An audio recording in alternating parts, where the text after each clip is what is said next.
ಮತ್ತೆ RCB ಮತ್ತೆ ಮುಂಬೈ ಎದುರುಗಡೆ ಮ್ಯಾಚ್ ಇದೆ. ಇವತ್ತಿನ ಮ್ಯಾಚ್ನಲ್ಲಿ RCBನವರು ಕಮ್ಬ್ಯಾಕ್ ಮಾಡಲೇಬೇಕು. ಯಾಕೆ ಅಂದರೆ ಪ್ರತಿಯೊಬ್ಬ ಟೀಮ್ನವರು ಆಲ್ರೆಡಿ 10 ಮ್ಯಾಚ್ಗಳನ್ನು ಆಡಿದ್ದಾರೆ. RCBನವರು ಕೂಡ 10 ಮ್ಯಾಚ್ಗಳನ್ನು ಆಡಿ ಅದರಲ್ಲಿ 4 ಮ್ಯಾಚ್ಗಳನ್ನು ಸೋತಿದ್ದಾರೆ.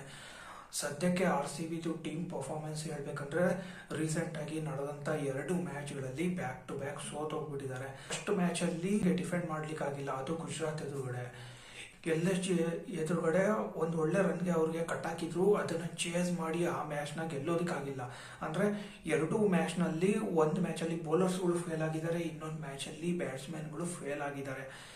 ಇನ್ನು ಇವತ್ತಿನ ಮ್ಯಾಚ್ನಲ್ಲಿ ನಮ್ಮ ಟೀಮ್ನಲ್ಲಿರುವಂಥ ಪ್ಲೇಯರ್ಸ್ಗಳು ಅದು ಹೇಗೆ ಕಮ್ಬ್ಯಾಕ್ ಮಾಡ್ತಾರೆ ಅನ್ನೋಕ್ಕಿಂತ ಇವತ್ತು ಅವರು ತುಂಬ ಅದ್ಭುತವಾಗಿ ಪರ್ಫಾರ್ಮೆನ್ಸ್ ಕೊಡುವಂಥ ಚಾನ್ಸಸ್ ಇದೆ. ಇವತ್ತಿನ ಮ್ಯಾಚು ರಾಯ್ಪುರ್ನಲ್ಲಿ ನಡೀತಾ ಇದೆ. ಸತ್ಯ ಹೇಳ್ಬೇಕಂದ್ರೆ ಇವತ್ತಿನ ಮ್ಯಾಚು ಚಿನ್ನಸ್ವಾಮಿ ಸ್ಟೇಡಿಯಂನಲ್ಲಿ ನಡಿಬೇಕಾಗಿತ್ತು.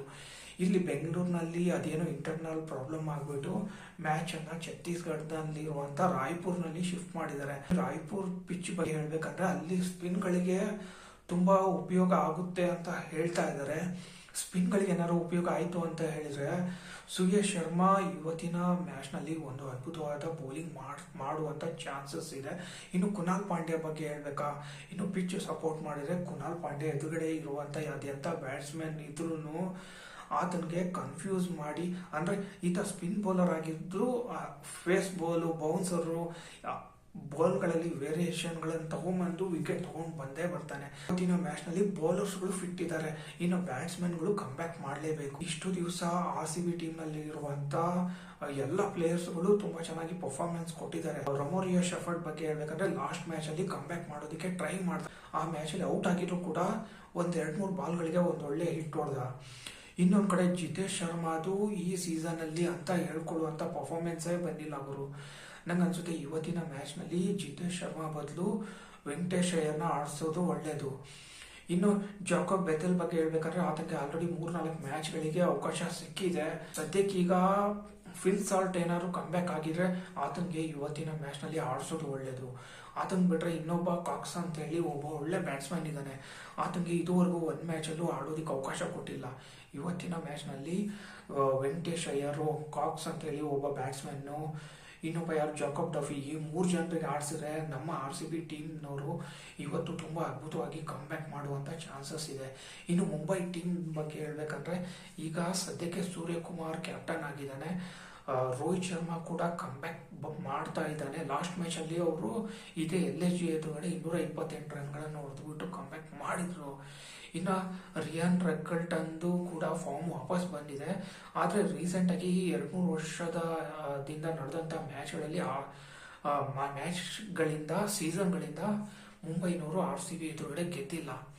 ಅಂದರೆ ಇವತ್ತಿನ ಮ್ಯಾಚ್ನಲ್ಲೂ ಕೂಡ ಮುಂಬೈ ಟೀಮ್ನವರು ಸ್ವಲ್ಪ ಕನ್ಫ್ಯೂಸ್ ಆಗಿ ಆಡುವಂಥ ಚಾನ್ಸಸ್ ಇದೆ.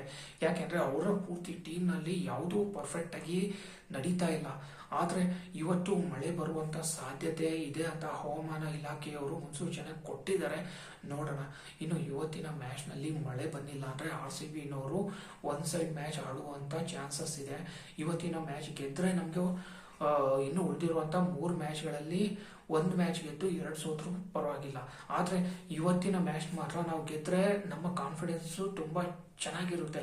ಯಾಕೆಂದರೆ ಮುಂದೆ ಆಡುವಂಥ ಮ್ಯಾಚ್ಗಳಲ್ಲಿ ಅಷ್ಟೊಂದು ಸುಲಭವಾಗಿ ಇರೋದಿಲ್ಲ ಗೆಲ್ಲುವಂಥ ಚಾನ್ಸಸ್ಸು, ನೋಡೋಣ. ಇನ್ನು ಇವತ್ತಿನ ಮ್ಯಾಚ್ನಲ್ಲಿ RCBನವರು ಯಾವ ಥರ ಪರ್ಫಾರ್ಮ್ ಕೊಡ್ತಾರೆ.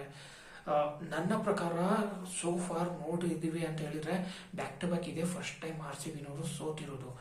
ಇವತ್ತಿನ ಮ್ಯಾಚ್ನಲ್ಲಿ ಇವರು ಕಮ್ಬ್ಯಾಕ್ ಮಾಡೇ ಮಾಡ್ತಾರೆ. ಯಾಕೆ ಅಂದರೆ ಲಾಸ್ಟ್ ಮ್ಯಾಚಲ್ಲಿ ತುಂಬ ಕೆಟ್ಟದಾಗಿ ಸೋತಿದ್ರು, ನೋಡೋಣ. ಇಲ್ಲಿ ಇವತ್ತಿನ ಮ್ಯಾಚು ಇವರು ಟಾಸ್ ಗೆದ್ದರೂ ಕೂಡ ಬೌಲಿಂಗ್ ತೊಗೊತಾರೆ. ಇವತ್ತಿನ ಮ್ಯಾಚ್ನಲ್ಲಿ RCBನವರು ಟಾಸ್ ಗೆದ್ದರೆ ಒಳ್ಳೆಯದು. ಯಾಕೆ ಗೊತ್ತಾ, ಟಾಸ್ ಗೆದ್ದರೆ ಇವರು ಬೌಲಿಂಗ್ ಮಾಡಿ ಆಮೇಲೆ ತುಂಬ ಸುಲಭವಾಗಿ ಚೇಸ್ ಮಾಡ್ಬೋದು. ಬೈ ಚಾನ್ಸ್ ಇವರು ಟಾಸ್ ಸೋತು ಬ್ಯಾಟಿಂಗ್ ಮಾಡಿದ್ರೆ ನೋಡಬೇಕು ಇವತ್ತು ಪೂರ್ತಿ ಮ್ಯಾಚ್ನ ಯಾವ ಥರ ಬ್ಯಾಲೆನ್ಸ್ ಆಗಿದೆ ಅನ್ನೋದು ಇವರು ಫಸ್ಟ್ ಬ್ಯಾಟಿಂಗ್ ಮಾಡಿದ್ರೆ ಗೊತ್ತಾಗುತ್ತೆ, ನೋಡೋಣ. ಇವತ್ತಿನ ಮ್ಯಾಚ್ನಲ್ಲಿ RCBನವರು ಗೆಲ್ಲುವಂಥ ಚಾನ್ಸಸ್ ಇದೆ. ಮ್ಯಾಚ್ ಮುಗಿದ್ಮೇಲೆ ಗೊತ್ತಾಗೋದು.